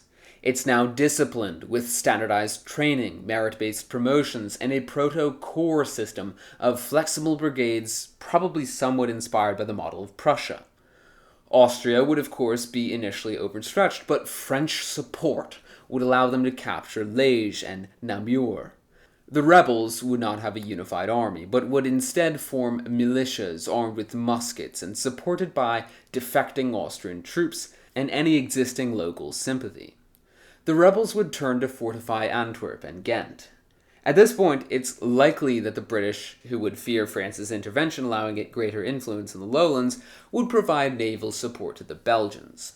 The Dutch may do the same, perhaps seeking themselves to acquire territory from the Austrians, or simply to support their British allies. This might also then pull Prussia, a British ally, but more importantly an enemy of Austria, into the war. I suspect, however, the Prussians would abstain from formally joining the war, unless it seemed it would spill over into an aftershock of the 7 Years' War. Prussian restraint would probably prevent a full-scale war, though the Bourbon family conflict would pull a very reluctant, weak, and annoyed Spain into the conflict as well, on the side of Austria and France. Now, Belgium would have very little time to hold out, with French cavalry routing the Belgians at a battle in Louvain, eventually capturing Brussels while Austria regains control of Ghent. But Antwerp would be a struggle, as British naval support would be able to sustain the Belgians' rebel resistance. One interesting thing to mention, however, is that without the Napoleonic Wars, military doctrines and technologies would remain rooted in the 18th century. Armies would still be using linear tactics and smoothbore cannons, instead of Napoleon's innovative grand battery artillery tactics that completely changed European warfare. But even with this less technically advanced war, eventually the British would probably have to pull out, simply because it would be a bit of a lost cause. Luckily for the British, they would have lost no real power in terms of their navy or their vast colonial empire, but Belgium would remain under Habsburg rule, likely receiving some limited autonomy to pacify the population, and France's army would now have demonstrated its competence in battle. It should also be mentioned that, during this time, there would have been some changing of the crowns in the French royal house. Louis would likely have passed away from old age before the war over Belgium even broke out. His predecessors lived to 76 and 64 years old, respectively, and if we extrapolate that to Louis the Great, he would pass sometime in the early 1820s. Louis's son, Louis Joseph the Dauphin, would have died in 1789 at age 7 due to tuberculosis. His other son, Louis Charles, would also die of tuberculosis in 1795 at age 10. This would leave Louis with no male heirs. But Louis would have had enough time to secure his line of succession. In the absence of direct heirs, the French monarchy traditionally followed Salic law, which prioritized male line descendants of the House of Bourbon. The most immediate candidate is Louis's younger brother, Louis Stanislas Xavier, Count of Provence, born in 1755, who in our history became Louis XVIII after the Bourbon Restoration in 1814. In this alternate timeline, Louis Stanislas, who would be in his late 60s or early 70s at the time of Louis the Great's death, would probably have served as a loyal prince under his brother's reign, likely serving in a ceremonial or advisory role at Versailles. But his age and reported health issues, as historically he suffered from gout and obesity, would probably raise concerns about his ability to rule effectively. But Louis XVI would undoubtedly be aware of these limitations. I imagine he would likely have groomed Louis Stanislas for a transitional role, planning a longer-term successor. The next in line would be Charles Philippe, Count of Artois, Louis's youngest brother, who in our timeline became Charles X in 1824. Charles, who would be in his late 60s here as well, was more conservative than Louis Stanislas, historically favoring the aristocracy and opposing Enlightenment ideals. Beyond the brothers, the Bourbon line extends into the Orleans branch, led by Louis Philippe, who in our timeline became the citizen king in 1830. Louis Philippe, a liberal noble sympathetic to Enlightenment ideals, could actually be a dark horse candidate for secession, especially if Louis XVI seeks a younger, reformist successor to continue his legacy. But the reality is that it would likely simply pass through Louis's brothers. With plenty of time to prepare, Louis could very well have established a formal succession mechanism, creating a regency council or a formalized process to designate an heir, allowing Louis to issue an edict naming Louis Stanislas as heir with provisions for Charles Philippe to succeed if Stanislas dies or declines. The Estates General could be recalled in the late 1790s or early 1810s to ratify this succession, giving it legitimacy, with Louis then maneuvering to ensure the court and bureaucracy support his chosen heir. Upon Louis the Great's death, Louis Stanislas would ascend as Louis XVII to maintain clarity. The transition would be smooth, and Louis XVII, though quite elderly, would rule as a caretaker monarch, probably relying on Lafayette and Louis XVI's more trusted advisors and ministers to maintain his brother's empire. His reign would be short, likely ending by 1830 due to his health, prompting Charles Philippe to succeed as Charles X as per Louis's instructions. Now, in our own history, Charles X pursued policies favoring the nobility and Catholic Church, such as the Anti-Sacrilege Act of 1825 and indemnities for émigrés, which alienated the liberal bourgeoisie and sparked the July Revolution of 1830. But unlike our timeline, where he led émigré efforts against a revolution which would no longer have happened, here he would have remained a loyal prince. He would still have his conservative predispositions favoring aristocratic privilege, divine right monarchy, and Catholic orthodoxy, but this would all exist now within the framework built by Louis the Great. Historical accounts describe him as charming but impulsive, with a penchant for lavish displays and a deep loyalty to the Bourbon dynasty. By 1830, however, Charles would be old, aged 73, and further would rule over a France where these enlightened reforms were already deeply entrenched under the two previous monarchs, making it difficult for Charles to dismantle them even if he wanted to without hurting his own influence. After all, Louis the Great's influence would linger on, in the bureaucracy, which would now be staffed by meritocratic officials, and in the cultural reverence for his reign, much as Louis XIV's legacy shaped Louis XV's early rule. Regardless, Charles would still probably seek to strengthen the Catholic Church's rule in French society, perhaps reinstating Jesuit influence in education or funding cathedral restorations. He might introduce symbolic gestures such as subsidies for noble estates or court ceremonies in the fashion of the Sun King, appointing nobles to ceremonial governorships. Even if Charles went further, trying to implement his more royalist agenda, he was elderly and likely wouldn't have the will to oppose his own opposition. Charles would likely die in 1836, as he had in our own history. However, Charles's elder son, Louis Antoine, had no children, even by age 61 in 1836, meaning he would actually be ruled out of the line of succession. This would leave Charles' other son, Charles Ferdinand, who was historically assassinated in 1820 during the Revolution. In this timeline, Charles Ferdinand would not be assassinated, and, assuming his relatively similar health and lifespan to his predecessors, he would be the perfect heir to the throne, aged 58 in 1836.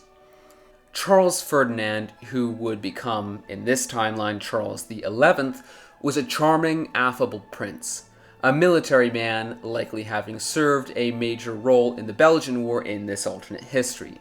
And unlike his father, Charles X, who was rigidly absolutist, Charles Ferdinand was seen as a moderate and a strong monarch, open to limited reforms, but politically smart and capable. This is partially why he was assassinated in our own history, given the threat he posed to the revolution. His marriage to Marie Caroline de Bourbon-Sicily would also have produced a son, Henry, securing succession of the throne. Ideologically, again, Charles leaned conservative, but he was pragmatic, and he would probably be a strong ruler, especially within the establishment created by Louis the Great, which would by this point probably need some refreshing. He would inherit a victorious France over Belgium, with a stable economy and a national bank, and the capacity to consolidate this seeming prosperity. He would likely expand education to foster a loyal bourgeoisie. He would have to balance pushback from the nobility and maintaining the charm of the growing middle class, likely strengthening the Chamber of Deputies to a certain degree.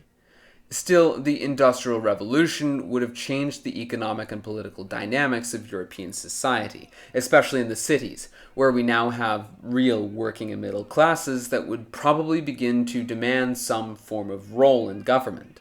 Industrialization would begin a slow acceleration in France, still slower than in Britain or America, but France would still industrialize, particularly in textiles and railways.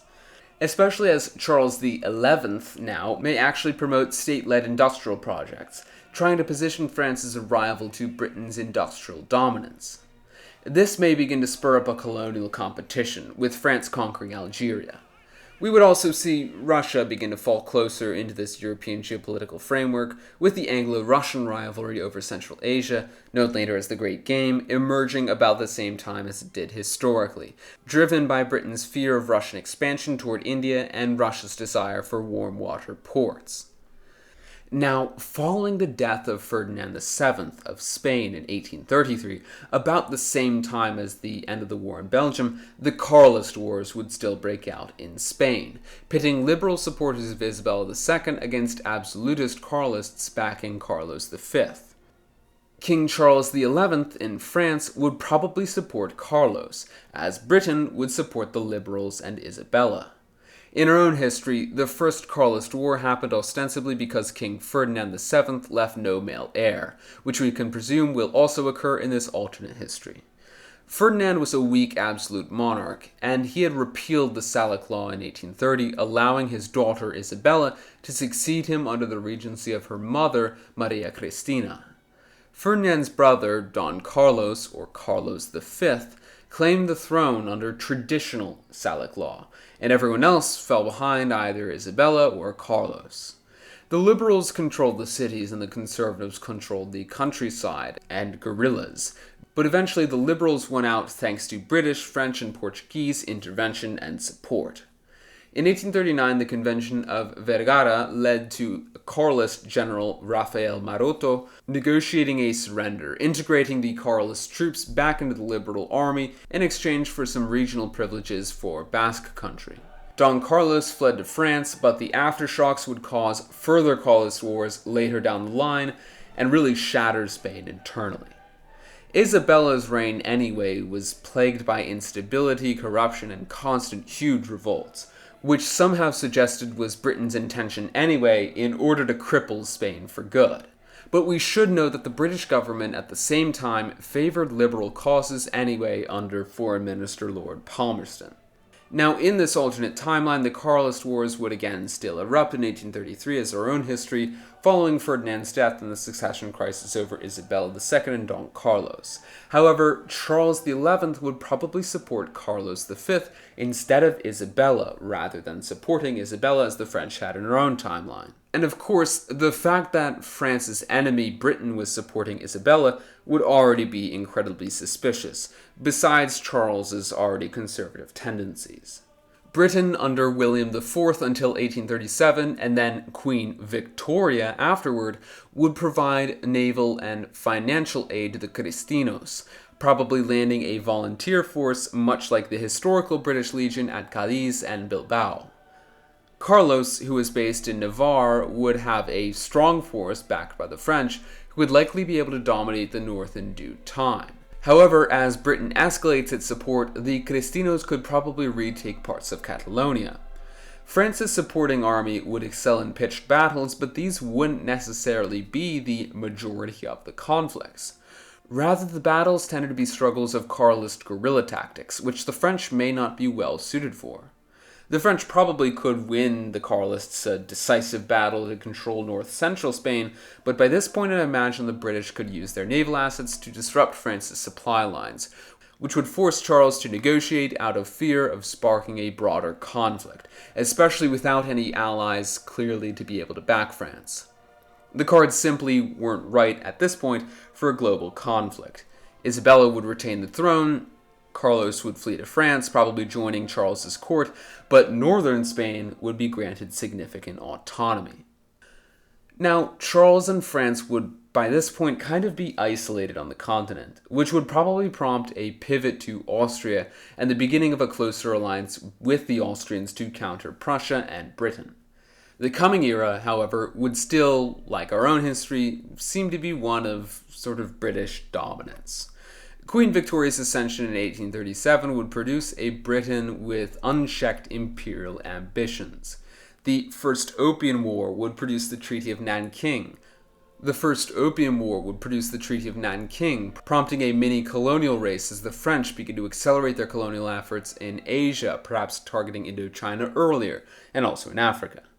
But internally, things would be going probably quite fine for Charles's France. Now, the United States would, throughout this entire period, have probably followed a similar early evolution, with much of the differences from our timeline actually being quite positive for the young United States. They would not face impressment from the British, seeking shipmen to fight the Napoleonic Wars, nor would they see trade disruption with this more stable Europe. America would avoid the War of 1812, which would preserve Federalist influence much longer in the Republic, though America would probably have gained Louisiana under a Democratic Republican president relatively peacefully and only slightly later than they had in our own history, undermining the Federalists' popularity and strengthening the position of the Democratic Republicans and their more agrarian and anti-Federalist supporters. Though again, this would happen about 2 decades late. Before Louisiana's acquisition, however, we can still expect a similar political trajectory, a more pronounced era of good feelings, with a confident United States deploying the Monroe Doctrine to assert American hegemony in the Western Hemisphere, though not truly providing America the means to act on this given its very limited military power. America would have no war debts, meaning it could invest in infrastructure like the National Road. But interestingly, it's actually unlikely that Andrew Jackson would become president without the War of 1812 and the Battle of New Orleans, propelling him to national fame. This is a major twist. Without Jackson, the sort of era of agrarian populism that came out of Western expansion, well, it would still emerge, driven by the same economic forces and land hunger and the resentment of Eastern elites who would probably still have the Federalist Party representing them, but the movement would still occur. Without Jackson, the most likely figure to embody this movement would be Henry Clay, the Kentucky statesman known for his American system of protective tariffs, internal progress, and the establishment of a national bank. Clay was a charismatic orator and a nationalist, and he appealed to antebellum Western settlers and small farmers, unlike many in his time. In this timeline, we might imagine Clay wins the presidency in 1824, defeating John Quincy Adams. And Clay would be likely to win a second term, given the acquisition of Louisiana, which would occur under his tenure in this timeline. Clay would maintain the Second National Bank of America that Jackson dismantled in our history, which, along with tariffs to protect American farmers, would probably create a very financially stable America that would likely avoid the later Panic of 1837. We probably also wouldn't see the Indian Removal Act. In our own history, Clay actively campaigned against it and believed that the government had a moral and legal obligation to honor the existing treaties with the Native American tribes. Instead, Clay would probably negotiate treaties where absolutely necessary, but we may actually not see the expulsion of the remaining Indian populations from the East. Without the War of 1812, of course, we don't have Tecumseh's Confederacy and the Shawnee allying with the British. So this already reduces some of the tension between the Indians and the Americans. An effect of this is we could see the Shawnee-led Confederacy actually sort of negotiate an existence within the United States without that opportunity that the War of 1812 brought and British intervention there. The 5 civilized tribes, as they were called, the Cherokee, Creek, Choctaw, Chickasaw, and Seminole, would also benefit from the lack of the War of 1812, because this means that the Creek War doesn't occur, so the Creek Nation avoids the loss of land that they saw under the Treaty of Fort Jackson. And these tribes were already actually adapting to these sort of Anglo-American economic and political systems, and thus they might simply exist as semi-autonomous, semi-integrated nations within the United States. The Cherokee Nation had already developed a written constitution, a newspaper, and a legal system by the 1820s, and thus it could probably even form its own state within the United States. Of course, this would be pretty contentious, but there would be a legal process to essentially allow these quote-unquote civilized tribes to govern their own internal affairs, basically serving as protectorates under the United States. Clay's American system would also benefit those native tribes that adopted these Anglo-American economic practices. Particularly the Cherokee, of course, because they were the biggest one, but these tribes already engaged in agriculture and trade, and they could easily pivot and integrate into the United States economy as producers of cotton or other goods protected by these tariffs, which could create a class of native elites who could broker economic and political deals with the American government. And with what we can assume to be the success of the Cherokee Nation, it would serve as a model for both other native tribes, but also Washington, D.C., who could promote this model among the Choctaw and the Creek and probably set up permanent diplomatic relationships with these tribes that could help reduce any tensions up in the Old Northwest with Tecumseh and the other pan-Indian movements that existed up there. On a side note, Cherokee syncretic Christianity could also continue to survive, and that's a whole nother little interesting tidbit. Now, this will probably cause some tension between the federal government and states like Georgia, who really pushed for the removal of these tribes. And those states would especially hate it if DC tries to push for these tribes forming their own states, so I doubt that will even occur. But who knows? If the Civil War still occurs, we could maybe even see Native American tribes siding with the North and getting their own states during Reconstruction. But of course, that's far down the line and out of the scope of today's video. It's possible that we will also still see the Texas Revolution occur in this timeline as well, assuming Santa Anna still gains power and American settlers still make it to Texas. Without Jackson's aggressive expansionism, U.S. support for Texan rebels, should the revolution occur, would be less overt, especially as the absence of the War of 1812 would have sort of weakened the U.S. military's experience.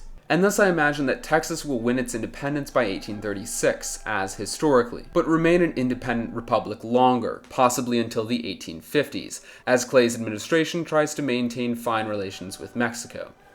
We'd also probably see the Canadian rebellions of 1837 occur, as in our own history, due to poor harvests and tensions between the French Quebecois and the Anglo-British rulers of Canada.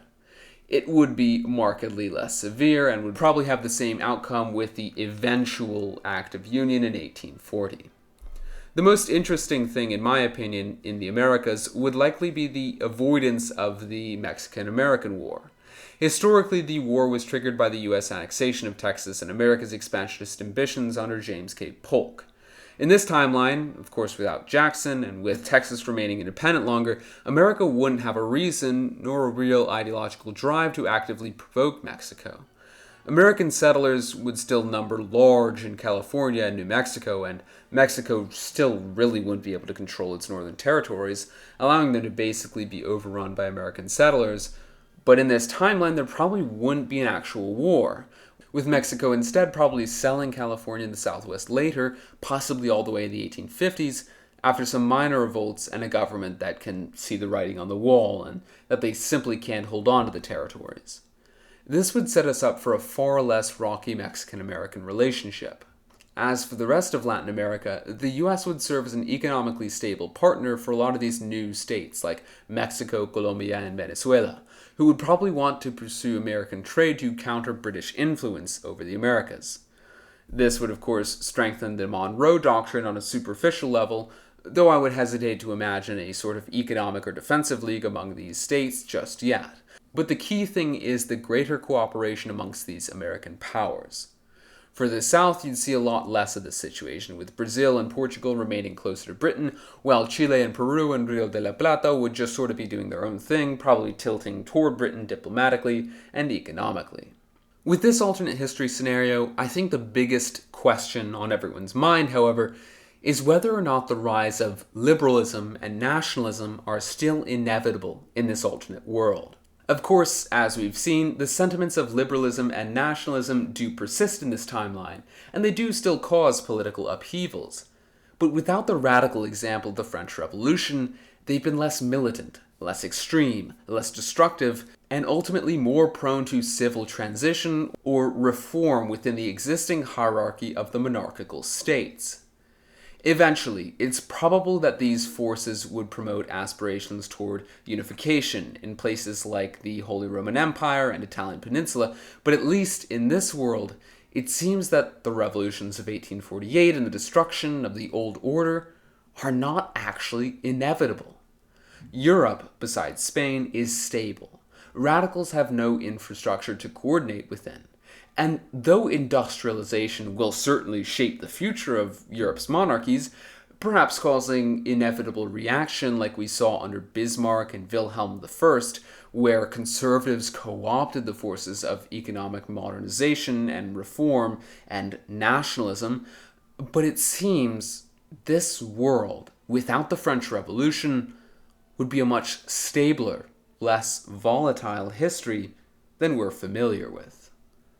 Anyway, that's where I'll be ending this scenario for today. As always, let me know what you think will happen next. If you enjoyed the video or have any critiques or notes, be sure to leave a comment for the algorithm, and subscribe if you want to see more content like this. You can support us by joining our Discord or by becoming a channel member with the join button below. Thanks for your time. This has been the US of Z, signing out.